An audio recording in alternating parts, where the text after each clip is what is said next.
Para fazer luz e sombra no desenho cartoon, a gente tem que entender alguns conceitos básicos, certo?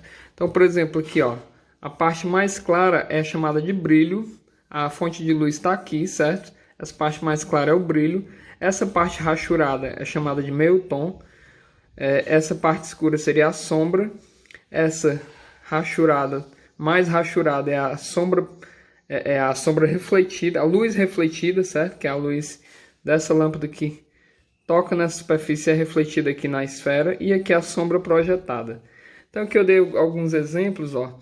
Como por exemplo, se eu tiver uma esfera sobre um cilindro, ela vai ter essa sombra aqui, certo? Então eu sempre costumo colocar uma sombra no pescoço dos personagens, aqui ó, debaixo do nariz. Isso considerando que a fonte de luz está aqui em cima. Mesmo jeito para manga da camisa, certo?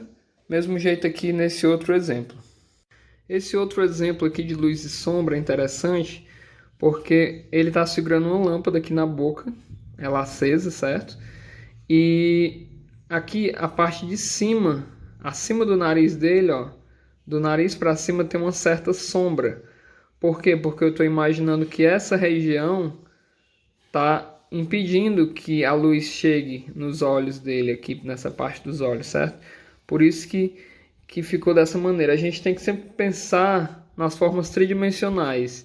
Então, pensando assim, essa parte mais ovalada aqui da bochecha dele vai fazer uma sombrinha aqui para trás, ó, certo? Do mesmo jeito que o cabelo, a parte externa do cabelo mais superior aqui também vai fazer uma sombra nela, porque ela está mais para o final, certo? Mais contrária à luz da lâmpada. No desenho cartoon, que é um desenho mais simples, como a Turma da Mônica, por exemplo, costuma-se fazer uma sombra bem mais simplificada, né? Como na Turma da Mônica a gente percebe os pés, esses rachurados nos pés, como sendo a sombra, certo? Praticamente sempre considerando a luz no topo, que é uma das formas que mais funcionam, certo?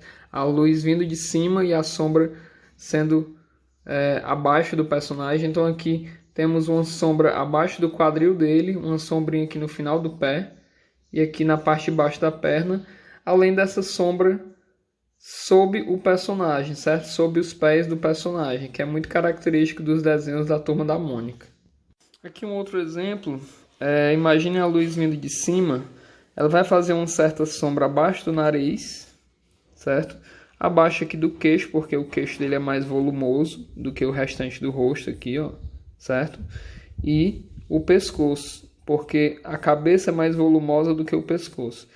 Você sempre tem sempre que imaginar como se fosse uma esfera sobre um cilindro.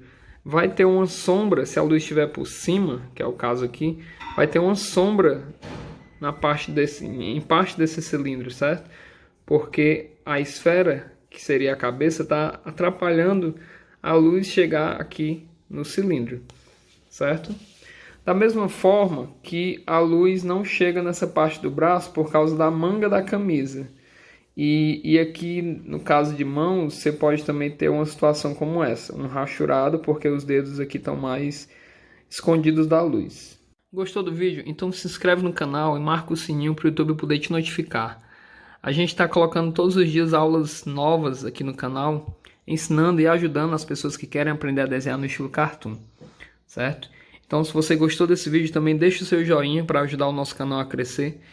E a gente se vê no próximo vídeo. Obrigado por assistir, pela companhia e até a próxima.